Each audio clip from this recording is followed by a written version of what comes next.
नमस्कार। आज हम बात करेंगे आदिकालीन गद्य साहित्य पर।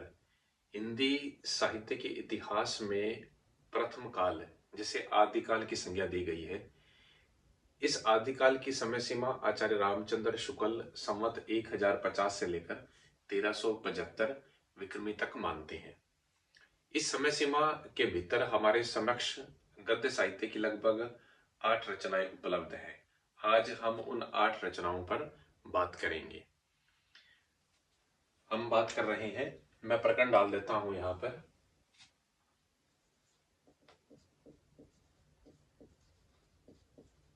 आदिकालीन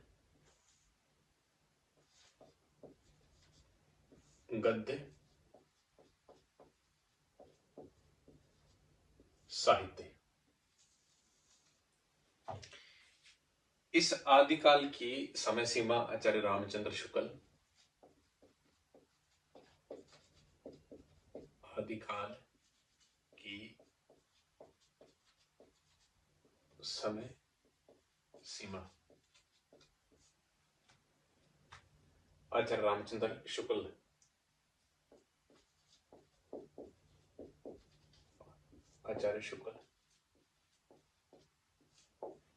संवत 1050 से 1375।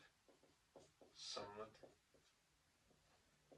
1050 से 1375 विक्रमी तक मानते हैं।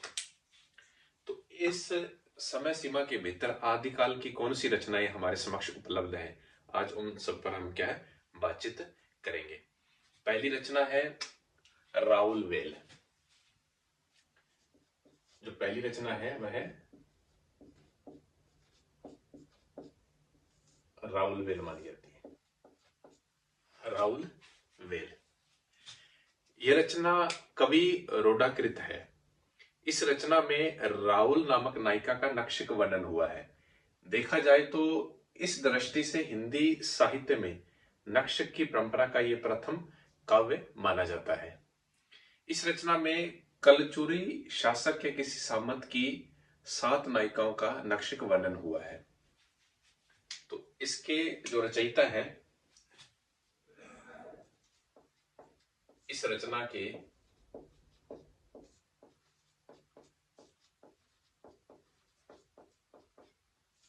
रचयिता है कवि रोडा। कवि रोडा है। तो हिंदी साहित्य में इस रचना के बारे में पहली बात यह है कि हिंदी साहित्य में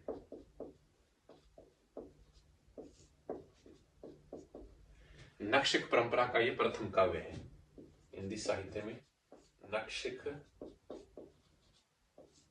परंपरा का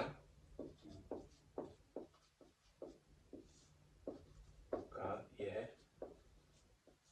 प्रथम काव्य है। प्रथम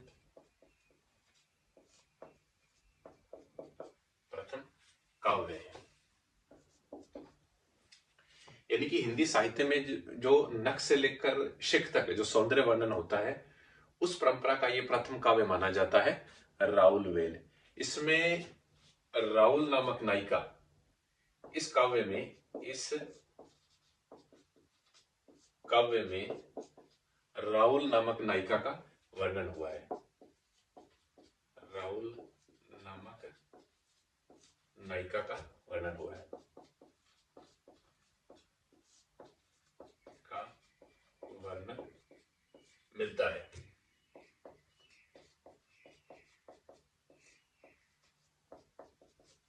राउल नामक नायिका का वर्णन मिलता है। और तीसरी बात इस रचना के संबंध में यह है कि इसमें कलचुरी शासक के, जो कलचुरी शासक है,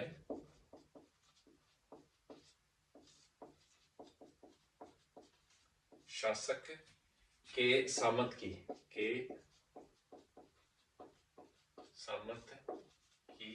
7 नायिकाओं का नक्शिक वर्णन भी किया गया है। सामंत की 7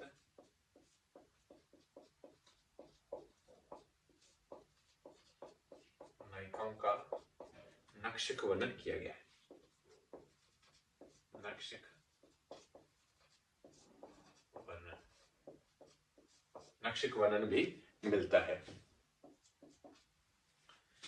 यानी कि कलचोरी के कोई शासक हैं, उनके सामंत जो थे, उनकी 7 नायिकाओं का वर्णन क्या है इसमें मिलता है। कि इस रचना का जो पाठ है वह शिलांकित है, शिला पर अंकित है। मैं नीचे लिख देता हूं कि इस रचना का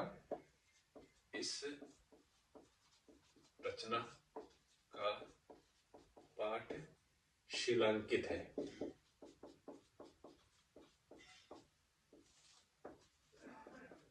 शिलांकित है। और इसके संबंध में एक बात और है कि यह रचना चंपू शैली काव्य की है। चंपू काव्य शैली की यह रचना है। चंपू काव्य शैली अर्थात जिसमें गद्य और पद्य का क्या मिश्रण हो। इस रचना का जो पाठ है वह कहां पर उपलब्ध हुआ है? मुंबई के प्रिंस ऑफ वेलेस जो म्यूजियम है वहां पर क्या है, सुरक्षित पड़ा हुआ है। मुंबई के इस रचना का पाठ, इस रचना का पाठ मुंबई के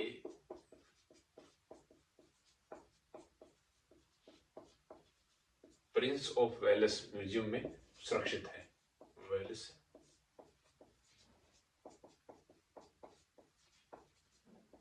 म्यूजियम में सुरक्षित है। म्यूजियम में सुरक्षित है। इसका जो गद्य है वह लोक भाषा मिश्रित गद्य है। इसका गद्य जो है, इस रचना का गद्य लोक भाषा मिश्रित है। गद्य लोक भाषा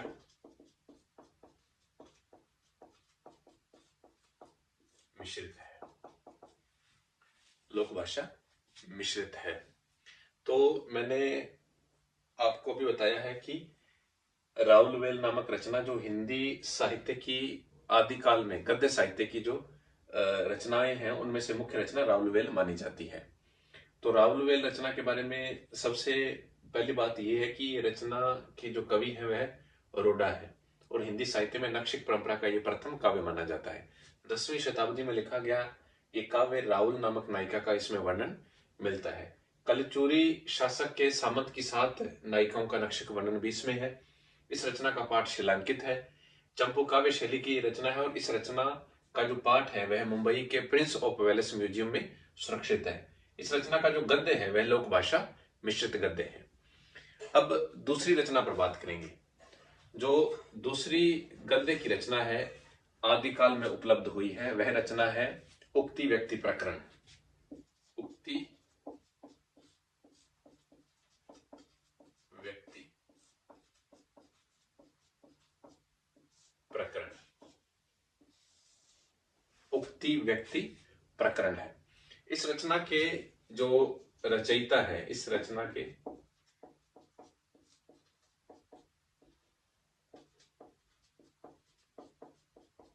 रचयिता है पंडित दामोदर शर्मा। पंडित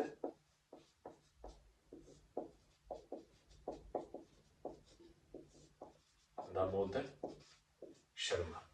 इस रचना के रचयिता कौन है? पंडित दामोदर शर्मा है। उक्ति व्यक्ति प्रकरण जो रचना है यह आदिकाल का अत्यंत प्रसिद्ध व्याकरण ग्रंथ माना जाता है। काशी के महाराज गोविंद चंद्र के दामोदर शर्मा ने उनके राजकुमारों को, यानी कि गोविंद चंद्र के राजकुमारों को कान्य कुब्ज और काशी प्रदेश में प्रचलित तत्कालीन संस्कृत सिखाने के उद्देश्य से क्या है इस रचना की रचना की थी।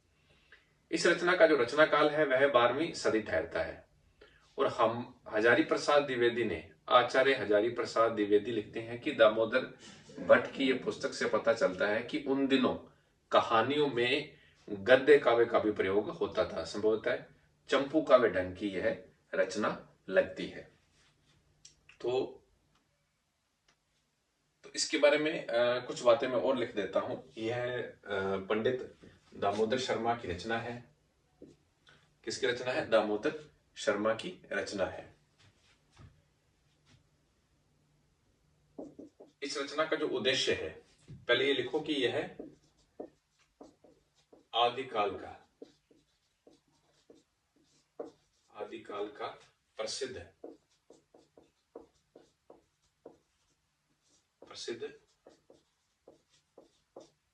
व्याकरण ग्रंथ माना जाता है। व्याकरण ग्रंथ माना जाता है। आदिकाल का प्रसिद्ध व्याकरण ग्रंथ माना जाता है। इस रचना का जो उद्देश्य है, उद्देश्य क्या था?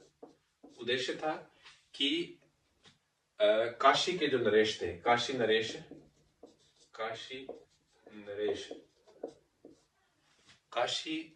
गोविंद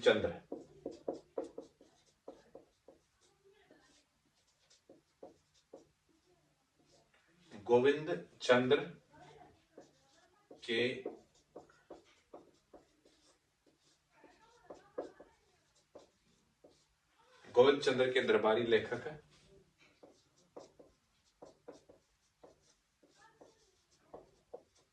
दामोदर भट्ट द्वारा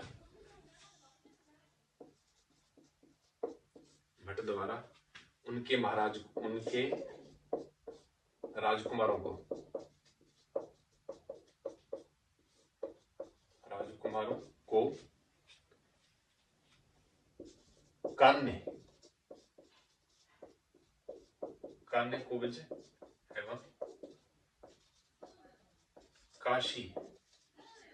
कान्य कुब्ज एवं काशी की संस्कृत भाषा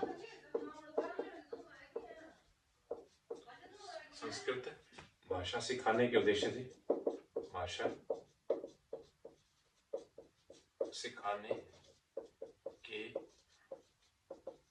उद्देश्य से यह ग्रंथ लिखा गया। यानी कि काशी नरेश गोविंद चंद्र के दरबारी लेखक थे दामोदर भट्ट। उनके द्वारा जो काशी नरेश गोविंद चंद्र थे, इनके राजकुमारों को कान्य कुब्ज एवं काशी की जो संस्कृत भाषा थी उसको सिखाने के उद्देश्य से यह ग्रंथ लिखा गया था। तो इस रचना का जो रचना काल है, वह 12वीं सदी ठहरता है।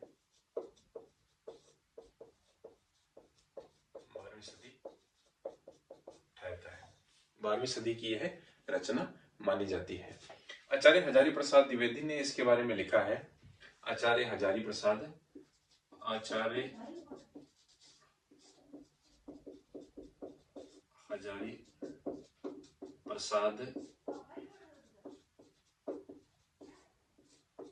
द्विवेदी जी इस ग्रंथ के बारे में लिखते हैं कि उन दिनों की इस दामोदर भट्ट की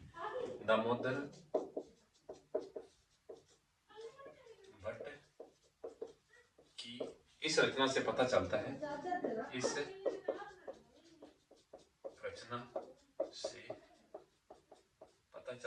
कि उन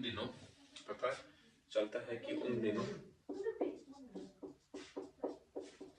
आचार्य हरजाई प्रसाद द्विवेदी की ये कोटेशन है। तो वह कहते हैं कि दामोदर भट्ट की इस रचना से पता चलता है कि उन दिनों कहानियों में गद्य का भी प्रयोग होता था। उन दिनों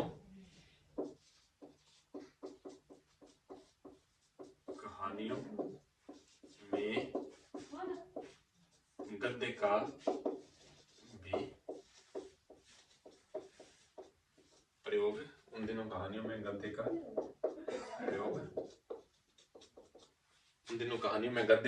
प्रयोग होता था। संभवतः चंपू डंग की काव्य रचनाएं होती थी।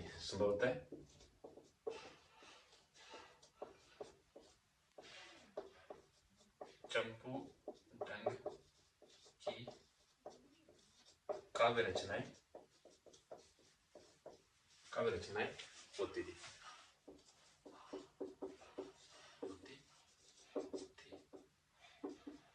बात कौन लिखते हैं? ये बात आचार्य हजारी प्रसाद द्विवेदी लिखते हैं। अब हम बात करेंगे तीसरी रचना वर्ण रत्नाकर पर, जिसके रचयिता ज्योतिरीश्वर ठाकुर माने जाते हैं।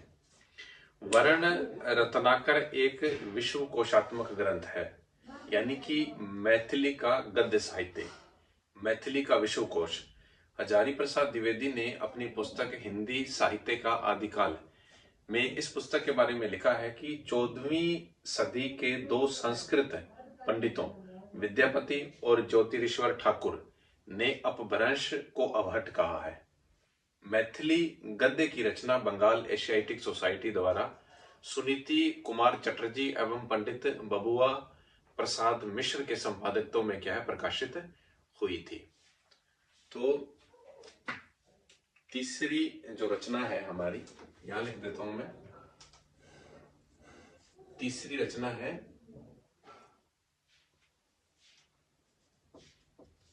वर्ण रत्नाकर। कौन सी रचना है? वर्ण रत्नाकर। इसके रचयिता है ज्योतिरीश्वर ठाकुर। रचयिता कौन है? ज्योतिरीश्वर ठाकुर।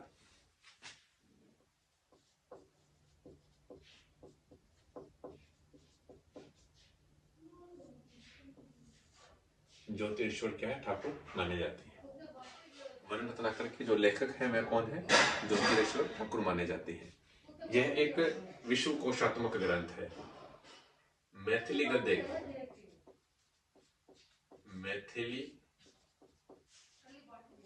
का विश्व कोशात्मक ग्रंथ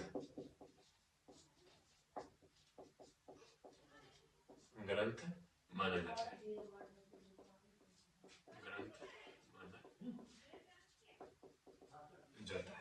मैथिली भाषा का क्या है? विश्व कोशात्मक ग्रंथ माना जाता है।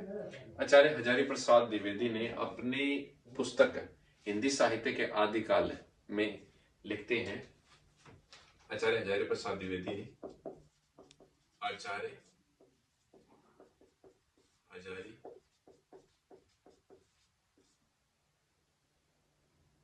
प्रसाद द्विवेदी ने इस पुस्तक के बारे में लिखा है कि 14वीं सदी के दो 14वीं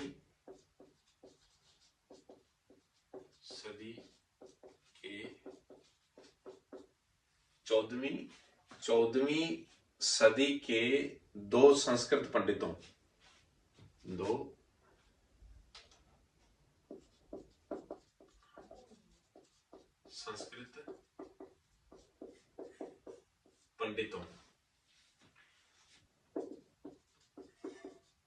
ज्योतिरीश्वर ठाकुर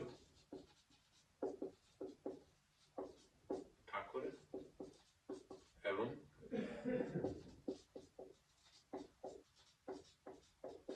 विद्यापति। ज्योतिरीश्वर ठाकुर एवं विद्यापति ने अपभ्रंश को अवहट कहा है। विद्यापति ने अपभ्रंश को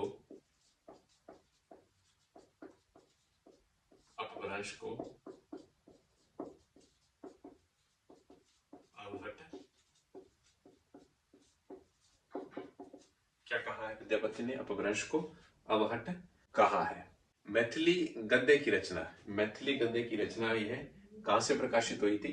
बंगाल एशियाटिक सोसाइटी प्रकाशित है। कहां से हुई थी ये? बंगाल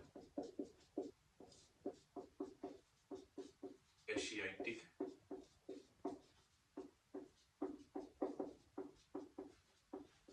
सोसाइटी से, बंगाल एशियाटिक सोसाइटी से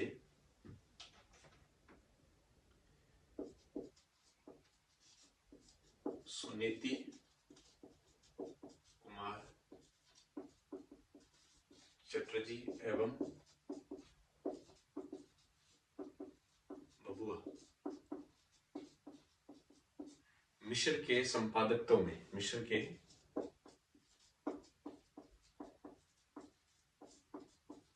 संपादित्व में क्या यह प्रकाशित हो चुकी थी। अब हम बात करेंगे आदिकाल की एक और चर्चित रचना है कुवल्यमला कथा। इसका जो रचना काल है वह 835 विक्रमी माना जाता है। कुवल्यमाल जो चौथी रचना है, कुवल्य माला कथा, क्या है? कुवल्यमाला कथा। इसका जो रचना काल है, रचना काल वह विक्रमी 835 माना जाता है।